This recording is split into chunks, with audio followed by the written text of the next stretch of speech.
saving money is crucial for financial security, providing a safety net for emergencies, enabling long-term goals, and fostering financial stability. But what about taxes when you sell those assets, and how can you avoid them? Well, in the Legal Know, Vincent J. Russo is here to share his top strategies on avoiding taxes on your capital gains, which is a very interesting topic. Vincent, thanks for being here.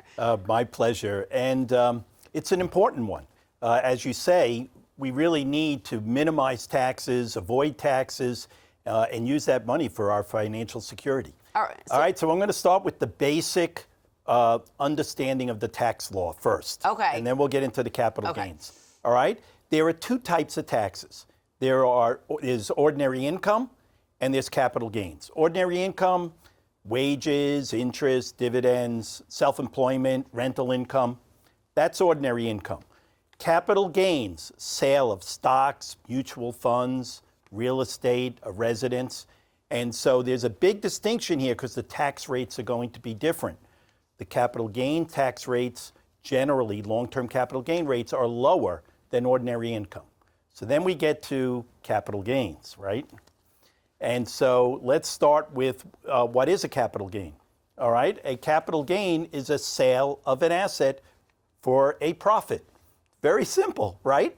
You have a stock, you bought it for $1,000, you sell it for $5,000, you made $4,000. Then the question's going to be, how is it going to be taxed? So if you had that stock for less than a year, it's a short-term capital gain. And that's going to be taxed at the ordinary income tax rates. But here's the bonus. You hold it for at least a year. Now it's a long-term capital gain. Now the tax rates could be 0, 15%, or 20%, depending upon what tax rate you're in. And so for generally, most people, if they sell an asset at a long-term capital gain rate, it's going to be at 15%. For some, it may even be 0. But for those who are really wealthy, they're in the 30% income tax bracket. Capital gain tax rate will be 20%. So there's a big savings by selling an asset as a long-term capital gain. So we talked about the difference between ordinary income versus capital gains income, right? So let's talk about let's see. Now we know what capital gains is, right? Yeah. So can you share the strategies on how to avoid taxes? So say you sell that stock that you made $4,000 on. I don't want to pay that much. So how do I avoid that? That's right.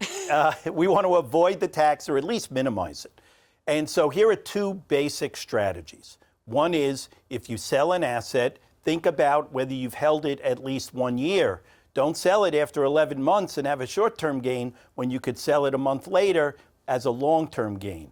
So first of all, hold assets at least a year to get a long-term capital gain. The second is that think about the timing of when you want to sell those assets. If you know that in a given year you're in a low income tax bracket, better to sell those assets and pay a lower capital gain tax rate than selling it in a year where your income is very high.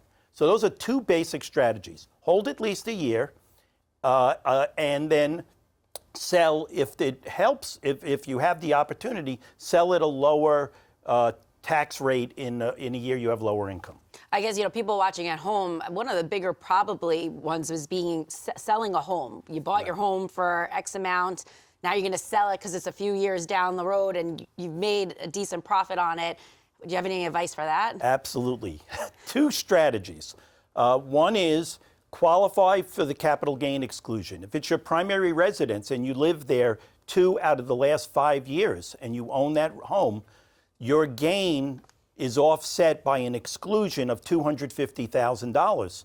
And if you're married, it can be $500,000. So if I had a house worth $750,000 and I bought it at $500,000, I made $250,000, I qualify for the capital gain exclusion, 0 gain, that's going to be taxed, 0 tax. The other item is keep records of improvements. So you need to replace the roof. You add an extension to the house. Keep records, because those expenditures, they're called capital improvements, add to your basis and lowers your gain. So if I bought a house for $250 and I spent $100,000 improving it, my basis goes up to $350, and that'll reduce the gain by $100,000. So you have to keep those receipts and contracts Keep and everything. records. Yeah, okay, all right. And what about like rental properties and stuff, Okay. and rental income properties? All right, there's one great strategy, real quick. It's the 1031 exchange. That's the code section, 1031. If you have rental property and you sell it, and you do a 1031 exchange, which means you replace that property with another rental property, and you have to follow the rules, you don't pay on the capital gain, it's deferred. So your basis in the asset you sell carries over to the new property that you own. So it's a great tax deferral mechanism. Wow, you're blowing my mind right now, Vincent. What about avoiding tax on appreciated stock? All right, so now we move to stock. And so we got a couple strategies here. One is if you have stock in an IRA or a 401k plan, don't worry about taxes because you can buy and sell while it's held in that tax advantaged account. It's only going to be taxed when it comes out. And if you have a Roth IRA, it won't be taxed at all. So that's number one. Two, harvesting losses. So especially right now, we're in a down stock market. It's a little upsetting to a lot of people that, they may have lost some money. But if they have assets that have gained, stocks that have made money, sell the stocks that made money, sell the stocks that lost money, and have the losses offset the gain on the ones that you made money on. So it's called tax harvesting. The losses on stocks. And then the third one is give your stock to a charity. You have a stock, you bought it for $1,000. It's now worth $10,000. You're going to pay a capital gain of $9,000 if you sell it. Give it to the charity. You get a $10,000 tax deduction, and you don't have a capital gains tax. It's gone.